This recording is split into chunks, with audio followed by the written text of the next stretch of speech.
सनातन धर्म प्रवचन श्रृङ्खलाको क्रममा अहिलेसम्म हामीले यही बुझ्यौँ कि हामी सबै अनन्त मात्राको प्रतिक्षण बढ्दै जाने र सधैँ रहिरहने आनन्द चाहन्छौँ। यस्तो आनन्द भगवान नै हुनुहुन्छ। त्यसैले भगवानलाई प्राप्त गरेर नै हामी सुखी हुन सक्छौँ, अरू कुनै उपाय छैन। भगवानलाई प्राप्त गर्नको निम्ति उहाँलाई जाने पुग्छ, जान्न साथ भगवान मिल्नुहुन्छ। तर भगवानलाई जान्नको निम्ति हामीले वेदमा गएर प्रयत्न गर्यौं। वेद शास्त्रले यही बताए कि भगवान इन्द्रिय मन बुद्धि भन्दा पर हुनुहुन्छ, दिव्य हुनुहुन्छ। त्यसैले हामी हाम्रो इन्द्रिय मन बुद्धिद्वारा भगवानलाई देख्न सुन्न जान्न सक्दैनौँ। तर नजानिकन त फेरि भगवान मिल्नुहुन्न। केवल एउटै उपाय छ, जसमाथि भगवानले कृपा गरेर आफ्नो दिव्य इन्द्रिय मन बुद्धि दिनुहुन्छ, उसैले भगवानलाई देख्न सक्छ, जान्न सक्छ। भगवानको कृपा प्राप्त गर्नको निम्ति सबैभन्दा पहिले भगवानको शरणमा जानुपर्छ र यो जुन शरणमा जाने हो त्यो मनले जानुपर्छ। तर अहिले हाम्रो मन संसारी विषयहरूमा नै आसक्त छ। त्यसैले सबैभन्दा पहिले मनलाई संसारबाट हटाउनु छ। कसरी हटाउने संसारबाट? संसारको स्वरूपको चिन्तन गरेर। हामीले प्रवचन श्रृङ्खलाकै क्रममा संसारको स्वरूपको चिन्तन गर्दै यही बुझ्यौँ कि संसारमा सुख छैन, भगवानमा नै सुख छ। जब बारम्बार हामी यही चिन्तन मनन गर्छौं, तब क्रमशः हाम्रो मन संसारी विषयबाट हट्दै जान्छ। जब मन विरक्त हुन्छ यस प्रकारले संसारको स्वरूपको चिन्तन गरेर, अनि हामीलाई एउटा तत्त्व चाहिन्छ जसको नाम हो गुरु तत्त्व। र गुरुमा दुईवटा योग्यताहरू हुनु अनिवार्य हो। पहिलो त वेद शास्त्रको ज्ञान होस् पुरा। दोस्रो अनुभव होस्, भगवानलाई प्राप्त गरेको होस्, त्यो अनन्त सुखलाई प्राप्त गरेको होस्, मायाबाट पार पाएको होस्। तर हामी जान्न सक्दैनौँ महापुरुष को व्यवहार देखेर कि यिनले मायाबाट पार पाएका छन् कि छैनन्। महापुरुषको व्यवहार त विचित्रकै हुन्छ।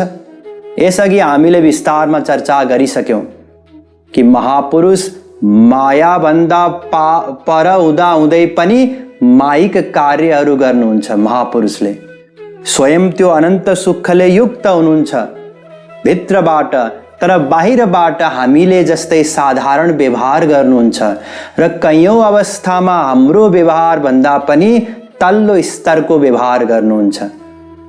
र जहिले हामीलाई महापुरुष मिल्नुभयो तहिले हामीले बाहिरी व्यवहार नै हेर्यौं। यी चैतन्य महाप्रभु हुन्। के गरे? सन्यास लिए। सन्यास लिनु थियो भने दुईवटा विवाह किन गर्नुभयो? हामीले बुद्धि लगायौं। र एउटा बिचारा हरिदास जी नाम गरेका भक्त थिए चैतन्य महाप्रभुजीका। उनलाई 80 वर्षकी बुढी महिलासँग भिक्षा मागेको आरोपमा आजीवन परित्याग गरिदिनु भयो। जबकि उहाँ अन्तर्यामी हुनुहुन्छ, उहाँले भित्र हृदयको स्थिति के छ जान्नुहुन्छ, थाहा छ कि उसको कुनै पनि दुर्भावना छैन, तैपनि आजीवन परित्याग। त्यति बेला हामीले बुद्धि लगायौँ, यिनलाई त अन्तर्यामी भन्ठानेको अन्तर्यामी रहेनछन्। हामीले चैतन्य महाप्रभुजीको परित्याग गरिदियौँ।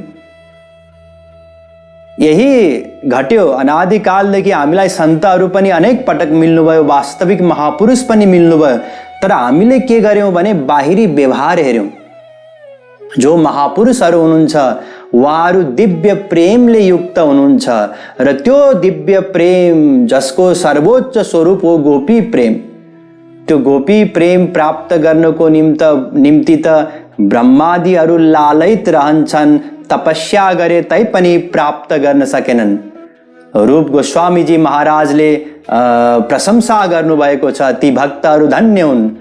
धन्यस्यायं नभः प्रेमा यस्योन्मीलति चेतसि अन्तर्वाणीभिरप्यस्य मुद्रा सुष्ठु सुदुर्गमा। भक्ति रसामृत सिन्धुमा बताउनु भयो ती प्रेम प्राप्त गरेका महापुरुषहरू धन्य छन् र ती महापुरुषहरूको बारेमा त विद्वानहरूले पनि जान्न सक्दैनन्। हामीले यसअघि पनि बुझिसक्यौं कि जसको हृदयमा श्रीकृष्ण प्रेम उत्पन्न हुन्छ, जसलाई श्रीकृष्ण प्रेम प्राप्त हुन्छ, उनीहरूको वाणी क्रिया मुद्रा ठुला ठुला विद्वानहरूले पनि जान्न सक्दैनन्। र सबैलाई थाहा भएकै हो, प्रचलित छ कि वास्तविक महापुरुषहरू त क्वचित छिष्टाः, क्वचित भ्रष्टाः, क्वचित भूत पिशाचवत् यस्तो हुनुहुन्छ। बाहिरबाट कुनै बेला अत्यन्त शिष्ट प्रतीत हुनुहुन्छ, देखिनुहुन्छ शिष्टाचारको व्यवहार, कुनै बेला भ्रष्ट, हाम्रो भन्दा पनि निम्न स्तरका कार्यहरू व्यवहारहरू महापुरुषले गर्नुहुन्छ। महापुरुषले कुनै बेला भूतवत, हेर्दाखेरि बाहिरबाट कुनै रोग लागेको जस्तै, पागल जस्तै, अत्यन्त रिसा, एकछिनमै बिना कारण रिसाइदिने, बिना कारण फेरि रोइदिने, बिना कारण हाँस्ने, यस्तो प्रतीत हुन्छ। त्यसैले हामी बाहिरी व्यवहारबाट महापुरुषलाई चिन्न सक्दैनौँ। हेर्नुहोस्, यो विषयलाई मैले यति विस्तारमा बताएँ र यति जोड दिएर सम्झाएँ किनकि यही हामी उल्झिएका छौँ। जहिले जहिले हामी महापुरुषको समीपमा जान्छौँ तहिले तहिले हामीले के गर्छौँ, व्यवहार हेर्छौँ। यी प्रहलादजी सबले त महापुरुष भन्छन्, यिनलाई सानैमै भगवत प्राप्ति भएको थियो रे। भगवानलाई प्राप्त गर्नुभन्दा धेरै पहिले नै संसारबाट मन विरक्त हुन्छ। तर यिनले त भगवानलाई प्राप्त गरेर पनि करोडौं वर्ष राज्य गरे। अब राज्य गर्ने क्रममा त काम क्रोध लोभ मोह इत्यादिका व्यवहार हुने नै भए, साम दाम दण्ड भेद इत्यादि नीति अपनाउने नै भए। ती व्यवहारहरूलाई हामीले देख्यौँ र भन्यौँ यिनलाई अहिलेसम्म राज्यबाट त वैराग्य भएको छैन, यिनले भगवानलाई कहाँबाट प्राप्त गरेका होलान् र व्यक्तिहरू बढाइ चढाइ कुरा गरिदिन्छन्। यही निष्कर्षमा पुग्यौँ। त्यसैले बाहिरी व्यवहार हेर्नु छैन, यो बुझ्नु छ पहिलो चीज। अब कसरी जान्न सकिन्छ त महापुरुषलाई? यसको बारेमा त कयौं दिनदेखि चर्चा गर्छु भनेर पनि अहिलेसम्म चर्चा हुन पाएन। त्यसैले आज चर्चा गर्नेछौँ। हेर्नुहोस्, वास्तविक महापुरुषलाई चिन्नको निम्ति, जान्नको निम्ति यद्यपि बुद्धिभन्दा पर हुनुहुन्छ महापुरुष पनि, हाम्रा इन्द्रिय मन बुद्धि प्राकृत हुन्। महापुरुषले जुन क्षण भगवानलाई प्राप्त गर्नुहुन्छ त्यही क्षण भगवानले महापुरुषलाई दिव्य बनाइदिनुहुन्छ। महापुरुषका इन्द्रिय मन बुद्धिलाई दिव्य बनाइदिनुहुन्छ। त्यसपछि महापुरुषका कार्यहरू पनि दिव्य हुन्छन्। महापुरुष भगवान समान हुनुहुन्छ। आनन्द भोगको दृष्टिले, कर्तृत्वको दृष्टिले भगवानले नै कर्म गराउनुहुन्छ। साक्षात भगवत स्वरूप हुनुहुन्छ। त्यसैले दिव्य भएको हुनाले हामी इन्द्रिय मन बुद्धिद्वारा जान्न सक्दैनौँ। यद्यपि तैपनि इतिहासमा अनन्त जीवहरूले महापुरुषलाई चिनेर महापुरुषको शरणमा गएर आफ्नो कल्याण गरे। जब कुनै एउटा व्यक्तिले कुनै कार्य गर्न सक्छ भने हामी पनि त्यो कार्य गर्न सक्छौँ। त्यसैले ती उपाय के हुन् त? शास्त्र सम्मत उपाय बताउन जाँदैछु, तर्क सम्मत उपायहरू बताउन जाँदैछु। कृपया ध्यान दिनुहोला। पहिलो कुरा के हो भने कसैको कुरा सुनेर कसैलाई महापुरुष मान्नु हुँदैन। किनकि यसमा खतरा रहन्छ। भोलि गएर त्यो व्यक्तिले मैले अस्ति नै फलाना चाहिँ महापुरुष हुन् भनेर भनेको थिएँ नि, ती असली महापुरुष रहेनछन्, ती सिद्ध रहेनछन्, यो बताइदियो भने हामीले के ठान्नेछौँ? सायद सिद्ध होइनन् होला, यसैले भनिसक्यो। किनकि उसको बाणीलाई आधार मानेर हामीले तिनलाई महापुरुष मानेका थियौँ। अब उसैले होइन भनेपछि त हाम्रो आधार नै समाप्त भयो। त्यसैले अब हामी उनलाई महापुरुष मान्दैनौँ। त्यसैले पहिलो चीज के हो भने कसैको भनाइ सुनेर, कसैले भनेको भरमा हामीले कसैलाई पनि महापुरुष मान्नु छैन। आफ्नै अनुभवको आधारमा, जे म पछि बताउने छु, त्यसको आधारमा नै यदि मानिरह्यो भने बल्ल हामी टिकिरहन्छौँ। अब अर्को व्यक्तिले चाहे होस् बनोस् चाहे होइन बनोस् त्यसपछि हामीलाई मतलब रहेन, किनकि आफ्नो व्यक्तिगत अनुभव छ। त्यसैले पहिलो चीज के रहेछ? कसैको भनाइ सुनेर महापुरुष मान्नु हुँदैन। र प्राय के हुन्छ भने जसले महापुरुष हो भनेर सुनाएका हुन्छन् ती अधिकांश व्यक्तिहरू संसार प्राप्त गर्नको निम्ति, धन सम्पत्ति पद प्रतिष्ठा प्राप्त गर्नको निम्ति नै महापुरुषहरूलाई खोजिरहेका हुन्छन्। अनि त्यही क्रममा कसैको सत्सङ्गमा जाँदाखेरि अचानक धन लाभ भयो भने उसले यो ठान्दछ कि ती महापुरुषले गर्दा मलाई मिलेको होला, ती महापुरुष सिद्ध होलान्, आहा यी त सिद्ध हुन्। अब उसले आफ्ना छरछिमेकी आफन्त साथीभाइलाई सुनाउँदै हिँड्छ र केही गरी त्यही महापुरुषको सत्सङ्गमा हुँदा हुँदै अस्ति त 1 लाख फाइदा भएको थियो, सिद्ध होलान् भन्ठानेको आज 1 करोड घाटा भयो। के सिद्ध हुन् र बेकारका हुन्।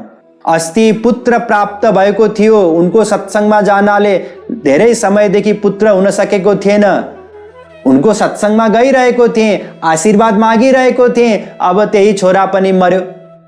बेकारका हुन्, यी महापुरुष होइनन्। त्यसैले प्राय त यी संसारी कामनाकै कारणले गर्दा कसैलाई महापुरुष मानिरहेका हुन्छन् र ती व्यक्तिहरूले, अब महापुरुषले संसार दिँदैनन्, हामी पछि चर्चा गर्नेछौँ, ती व्यक्तिहरूले आफ्नै भाग्यवश मिलेको कुरालाई सन्तबाट मिलेको ठानेर ती महापुरुष हुन् भनेर प्रचार गर्दै हिँडे र आफ्नै भाग्यवश जब त्यो संसार खोसिन्छ त्यसको कारण पनि तिनै महापुरुषलाई मानेर अथवा त्यही व्यक्तिलाई मानेर यी महापुरुष होइनन् भन्दै हिँडे। त्यसैले अरू व्यक्तिको भरोसामा हामी हिँड्यौँ भने उनीहरूको अज्ञानताको कारणले गर्दा हामीलाई पनि धोका मिल्छ। कुनै बेला महापुरुष नै होइनन्, उनीहरूलाई हामी महापुरुष मानिरहेका हुन्छौँ अर्काले भनेको भरमा, भने कुनै बेला वास्तविक महापुरुष हुन सक्नुहुन्छ तर उसले भनेको भरमा हामी वास्तविक महापुरुष मान्दैनौँ, वास्तविक महापुरुषको सत्सङ्गको लाभबाट हामी वञ्चित रहन्छौँ। त्यसैले कसैले भनेको भरमा मान्नु छैन। अब केही उपायहरू म बताउन जाँदैछु, ती उपायहरूलाई यहाँहरूले गम्भीरताका साथ लिनुभयो र मनन गर्नुभयो भने जो नक्कली बाबाजी हुन् ती नक्कली बाबाजीलाई हामी चिन्न सक्छौँ। हामीले यस अघि नै धेरै पहिले चर्चा गरेका थियौँ नि, 2 प्रकारका हुन्छन् महापुरुष जस्ता देखिनेहरू। एउटा त वास्तविक महापुरुष नै हुन्छन्, एउटा हामी जस्तै साधारण मायाधीन व्यक्तिले पनि पहेँलो कपडा लगाएर सन्तको वेशभूषा बनाएर प्रवचन दिँदै हिँड्छन्। त्यस्तालाई यहाँ नक्कली बाबाजी भनिएको हो, जो बाहिरबाट त सन्त जस्तै देखिन्छन् तर भित्रबाट महापुरुष होइनन्। र जे उपाय म बताउन जाँदैछु ती उपायहरूद्वारा हामी नक्कली बाबाजीलाई चिन्न सक्छौँ। मान लिनुहोस् हामीले सोचेका थियौँ फलानु हुन सक्नुहुन्छ, फलानु हुन सक्नुहुन्छ, फलानु हुन सक्नुहुन्छ, कमसेकम 10-12 जना सन्त हुन सक्नुहुन्छ। मेरो विचारमा कहीँ प्रवचनमा सुनेर या टिभीमै हेरेर या विभिन्न उपायद्वारा कसैले सुनाएर हामीले एउटा लिस्ट तयार गरेका रहेछौँ 10-12 जनाको भने जे उपाय म बताउन जाँदैछु त्यसबाट अधिकांश सबै छाटिन्छन्। अर्थात् हामीलाई थाहा हुन्छ ओहो यी त वास्तविक महापुरुष होइनन् भनेर। र पहिलो उपाय के हो महापुरुष या नक्कली बाबाजीलाई चिन्ने उपाय पहिलो के हो भने वास्तविक महापुरुषले केही यस्ता कार्य गर्दैनन्, ती कार्य ती नक्कली बाबाजीले गर्छन्। वास्तविक महापुरुषले यो काम गर्दैन, त्यो काम नक्कली बाबाजीले गरेको देख्न साथ हामी यो वास्तविक महापुरुष होइन भनेर निष्कर्षमा पुग्न सक्छौँ नि। ती कार्यहरू मध्ये पहिलो कार्य हो वास्तविक महापुरुषले संसार दिँदैनन्। ध्यान दिनुहोस्, कुनै महापुरुष वास्तविक रहेछ, ओरिजिनल रहेछ, वास्तवमै उसले भगवानलाई प्राप्त गरेको रहेछ भने उसले अब संसार दिने कुरा गर्दैन। तर यही काम कसले गरिरहेको हुन्छ? नक्कली बाबाजीले गरिरहेको हुन्छ। त्यसैले कुनै व्यक्तिले संसार दिने कुरा गरिरहेको रहेछ भने अब हामी भित्रबाट चिन्न सक्छौं कि वास्तविक महापुरुष होइनन्। अब यो विज्ञान बुझ्नुस् कि कुनै पनि महापुरुषले संसार किन दिँदैनन् या दिने कुरा किन गर्दैनन्। पहिलो कारण के हो भने संसार हाम्रो भाग्यभन्दा पर गएर कसैले दिन सक्दैन। इतिहास हामीले पढिसक्यौं, स्वयं भगवान रामको पिता दशरथ जी जानुभयो संसार छोडेर, भगवान रामले त बचाउनु भएन। हिजो आज व्यक्तिहरू आफ्नो भाग्यभन्दा पर कुनै बाबाजीले दिनुहुन्छ भनेर विश्वास गर्दछन्। जान्छन् बाबाजीकोमा, बाबाजी म साह्रै गरिब छु, नोकरी पनि पाइनँ, मलाई यस्तो कृपा गर्नुहोस् म माथि, मलाई नोकरी मिलोस्। बाबाजीले भन्नुहुन्छ तिमी समोसा खाऊ 2वटा, मङ्गलबारको दिन बिहान गणेशजीलाई चढाएर तिमीलाई नोकरी मिल्छ। हामीले जय हो बाबाजी भनेर फर्क्यौँ, त्यही गर्यौँ। संयोगवश हाम्रै भाग्य अनुसार र हाम्रै पुरुषार्थ अनुसार नोकरी मिल्यो। अब हामी के गर्छौँ? साथीभाइहरूलाई पनि सुनाउँछौँ, थाहा छ म ती बाबाजीकोमा गएको थिएँ, उनले मलाई कृपा गरे, मलाई नोकरी मिल्यो। साथीभाइलाई सुनाउँछौँ, इष्टमित्रलाई सुनाउँछौँ, जहाँ हामी काम गर्न जान्छौँ त्यहाँ पनि सुनाउँछौँ। यस प्रकारले 100 जनालाई त्यो व्यक्तिले प्रचार गरिदिन्छ। अब बारम्बार त्यो व्यक्तिबाट सुन्दा सुन्दा ती 100 जना मध्ये जो दुखी छन्, केही व्यक्तिहरूले फेरि तिनै बाबाजीकोमा जान्छन् श्रद्धायुक्त भएर, विश्वास गरेर, र ती बाबाजीले उपाय बताउँछन्। अब यदि पुरा भयो भने त ठिकै छ, जय हो भन्छन्। केही गरी पुरा भएन भने यी बेकारका हुन् भनेर पहिला सुनाएको व्यक्तिलाई सुनाउँछन्, तर पहिलेको व्यक्तिले मान्दैन। उसले भन्छ तेरो विश्वासै थिएन, तैँले श्रद्धा नै गरेको थिएनस्, तैँले केही चिज त्रुटि गरिस् होला। उसले त आफ्नै कुरा राख्ने भयो। यस प्रकारले एउटाले 100 जनालाई प्रचार गर्छ, 100 जना मध्ये फेरि 10-20 जना पुग्छन्, तिनीहरूले मध्ये फेरि आधाको कामना यत्तिकै पूर्ण हुन्छ भाग्य अनुसार, उनीहरूले अरू 1000 जनालाई प्रचार गर्छन्। यही प्रकारले प्रचार गर्दा गर्दा ती बाबाजीकोमा के हुन्छ? भीड लाग्छ। कस्तो भीड लाग्छ? संसार माग्ने भीड लाग्छ। तर वास्तविकता के हो?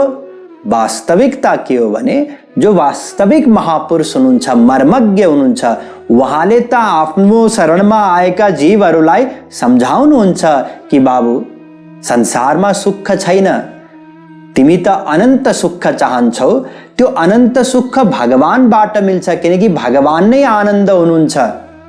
संसारबाट मिल्ने सुख सीमित सुख हो, नाशवान सुख हो। यस प्रकारले संसारको स्वरूपको चिन्तन गराउनुहुन्छ, संसारबाट मनलाई विरक्त हुनको लागि सहायता पुर्याउनुहुन्छ, तत्त्वज्ञान प्रदान गर्नुहुन्छ, भगवानसँगको हाम्रो सम्बन्ध सम्झाउनुहुन्छ, साधना गर्ने उपाय सम्झाउनुहुन्छ। यो वास्तविक महापुरुषले गर्नुहुन्छ। अब हामीलाई के प्रिय लाग्छ? महापुरुषकोमा जाउँ, जे जति हाम्रा दुःखहरू छन्, संसारी दुःखहरू, महापुरुषले समाधान गरिदिने आशा दिलाउनुहोस्, हामीलाई त्यो प्रिय लाग्छ। तर संसारको स्वरूप बताउनु भए, संसारमा सुख छैन इत्यादि सुन्नु पर्यो भने हामीलाई प्रिय लाग्दैन। हेर्नुहोस्, एउटा सानो बच्चालाई आमाले अनुशासनमा राख्न खोज्छिन्, जे मन लाग्यो त्यो गर्नबाट रोक्छिन्। तर यदि कुनै त्यही आमाकै कुनै नोकर नोकरानी या घरमा काम गर्ने कसैले त्यो बच्चालाई हेरिरहेको छ भने बच्चाले केही गर्न मन लाग्यो भने गर गर भनेर भन्छे। उसलाई के मतलब? त्यो भोलि बिग्रियो भने पनि, सप्रियो भने पनि कुनै आफूलाई फरक पर्ने त होइन। अब त्यो बच्चाले यदि मेरो माता भन्दा त यी राम्री छिन्, मेरो आमाले मलाई जे मन लाग्यो त्यो गर्न दिन्नन्, यिनले त जे मन लाग्यो त्यही गर्न दिन्छन् भन्यो भने त्यो बच्चाको बुझाइ सही हो र होइन नि? त्यो जुन अर्की महिला हुन् ती त हितैषीसम्म पनि होइनन् त्यो बच्चाको, जसले त्यो बच्चालाई जे मन लाग्यो त्यही गर्न दिन्छन्। त्यसै गरी जुन व्यक्तिले संसार दिने आशा भरोसा देखाइरहेका छन्, संसार दिने सामर्थ्य कसैमा छैनन्, केवल आशा देखाउँछन्, आशाकै व्यापार हो यो सबै, ती त वास्तवमा हितैषीसम्म पनि होइनन्। हेर्नुहोस्, यो जुन संसार हो या हाम्रो प्रारब्ध हो, न त संसार कसैले धेरै दिन सक्छ, न हाम्रो प्रारब्धलाई कसैले काट्न सक्छ। इतिहासमा अभिमन्यु मारिए महाभारतको युद्धमा, भगवान श्री कृष्ण त्यही हुनुहुन्छ, अर्जुन भगवानकै अवतार हुन्, नरनारायण, ती पनि त्यही छन्। वेदव्यासजी भगवान नै हुनुहुन्छ, जसले उत्तराको विवाह गराइदिनु भएको थियो, अभिमन्युसँग आशीर्वाद दिनुभएको थियो, उहाँ पनि त्यही हुनुहुन्छ। तीन जना भगवत स्वरूप बसिरहनु भएको छ, शोक मनाइरहनु भएको छ, तर कसैले अभिमन्युलाई बचाउनु भएन, कसैले त्यसलाई टार्न सक्नु भएन। भने हामी के आशा गर्छौँ? बाबाजीले टारिदिनुहुन्छ। कसरी टारिदिनुहुन्छ? संसार दिनुहुन्छ। मेरो भाग्यमा छोरा छैन भने पनि छोरा दिनुहुन्छ, मेरो भाग्यमा गरिब हुन लेखेको छ, पुरुषार्थ मैले गरिन भने पनि उहाँले मलाई धनी बनाइदिनुहुन्छ। यो हामी ठान्दछौँ। वास्तविकता के हो भने वास्तवमा संसारमा सुख छैन। हामीले कयौं पटक सुनिसक्यौं यसअघि पनि।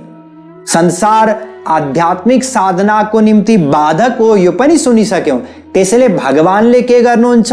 बिस्तारै बिस्तारै संसार खोसिदिनुहुन्छ। भगवान त यहाँसम्म भन्नुहुन्छ भागवतमा, तम भ्रंशयामि सम्पद्भ्यो यस्य चेच्छाम्यनुग्रहम्। भागवत 10:27। जसमाथि म कृपा गर्दछु उसको सम्पत्ति खोसिदिन्छु। यस्यामनुगृह्णामि हरिष्ये तद्धनं शनै। भागवत 10:88। किन खोसिदिनुहुन्छ भगवानले संसार? यसरी नै हाम्रो कल्याणको लागि खोसिदिनुहुन्छ। जसरी एउटी माताले बच्चाको खेलौना खोसेर बच्चालाई पढ्न लगाउँछिन्, त्यो बच्चालाई खेल खेल के खेलौनामै व्यस्त रहिराख, पढ्नु पर्दैन भनिन् भने ती माता हितैषी होइनन्। त्यसैगरी भगवान र महापुरुषले पनि यही संसारमा नै भुलाइरहनु भयो भने उहाँहरू त हाम्रो हितैषी पनि हुनुहुन्न। जो मर्मज्ञ हुन्, जसले सिद्धान्त बुझेका छन्, उनीहरूले महापुरुषसँग अथवा भगवानसँग संसार माग्दैनन्। हेर्नुस् त, कुन्तीले भगवानसँग के मागिन्? कुन्ती महारानी भन्नुहुन्छ, विपदः सन्तु नः शश्व तत्र तत्र जगद्गुरो भवतो दर्शनम यत् स्याद पुनर्भव दर्शनम। भागवत 1:8-25 की, हे प्रभु मलाई विपत्ति दिनुहोस्। विपत्ति किन माग्नु भयो उहाँले? ताकि यदि विपत्ति भयो भने म हजुरको भक्ति, हजुरको स्मरण गरिरहन्छु, ममाथि हजुरको कृपा रहिरहन्छ। किनकि संसार यस्तो हो कि यदि कसैलाई संसार मिल्यो खूब प्रशस्त भने, नहीं को अस जन्मा जग माही प्रभुता पाई जाही मद नाही। अहंकार उत्पन्न हुन्छ तुरुन्तै। श्रीमद बक्रन कीन्ह केही प्रभुता बधिरन काही। तुलसीदास जी महाराज भन्नुहुन्छ, यदि कसैलाई सम्पत्ति मिल्यो, प्रभुता मिल्यो, ऐश्वर्य मिल्यो भने अब उसको चाल ढाल नै टेढो हुन थाल्छ, उसको व्यवहार नै अहंकारले युक्त हुन्छ। र अहंकार के हो? भगवानको निम्ति सबैभन्दा ठुलो दुश्मन हो। देवर्षि नारदजीले नारद भक्ति सूत्रमा लेख्नु भएको छ, ईश्वरस्याप्यभिमानी द्वैपीत्वाद दैन्य प्रियत्वाच्च। नारद भक्ति सूत्रको 27औं सूत्र। अर्थात भगवानलाई अहंकार प्रिय छैन, दीनता प्रिय छ। यदि अहंकार कसैले गर्यो भने भगवान र महापुरुष त धेरै पर हुनुहुन्छ। एक पटक जगद्गुरु श्री कृपालुजी महाराजले धेरै पहिले रायगढको बिलासपुरमा प्रवचन दिनुभएको थियो। त्यो शहरमा त्यति बेलाको कुनै करोडीमल सेठ थिए, जो त्यति बेला पनि ऊ जमानामा पनि करोडपति थिए। महाराजजीले उनलाई पनि निमन्त्रणा गर्न लगाउनु भयो, निमन्त्रणा पत्र पठाउन लगाउनु भयो। उनले देखे वास्तविक जगद्गुरु कोही आएका रहेछन्। उनले आफ्ना लखपति सेठहरूलाई पठाए। ती लखपति सेठहरूले प्रवचन सुने। प्रवचन सुनेर मन्त्रमुग्ध भए, आएर तारिफ गरे कि सेठजी यस्तो प्रवचन त पहिले भएकै थिएन। सेठजीले महाराजजीलाई घरमा आमन्त्रण गरे। महाराजजीले जानु भएन र सेठजीलाई नै प्रवचन सुन्नको लागि बोलाउन भन्नुभयो। यही चलिरह्यो, प्रवचन समाप्त भयो। अन्तिम दिनमा महाराजजीले एउटा शायरी लेखेर पठाइदिनु भयो र त्यो शायरीमा महाराजजीले लेख्नु भएको थियो, नशा है तुझको दुनिया का, मुझे है दुनिया वाले का, मेरा माशुक साकी है, तू आशिक खाली प्याले का। अर्थात त पनि नशामा छस्, अहंकारमा छस्। करोडपति हुँ र म पनि अहंकारमा छु। तर भिन्नता के छ भने उसको जुन आधार हो अहंकारको, त्यो न्यून 1 करोड रुपैयाँ र महापुरुषहरूको साक्षात भगवान महापुरुषको पछि पछि हिँड्नुहुन्छ। त्यसैले उहाँको नशा अर्कै थियो, अनन्त नशा, भगवानवाला नशा। जब यो शायरी पढे त्यसपछि ती दौडी दौडी महाराजजीको दर्शन गर्नको निम्ति गए। महाराजजी त प्रवचन सकेर अर्कै शहर पुगिसक्नु भएको थियो। फेरि त्यही शहरमा पुगेर दर्शन गरे। अहंकार उत्पन्न हुनासाथ भगवान र महापुरुषले जीवको कल्याण नै गर्न सक्नुहुन्न। त्यसैले वास्तविक महापुरुषले संसार दिँदैनन्, संसार दिने कुरा गर्दैनन्।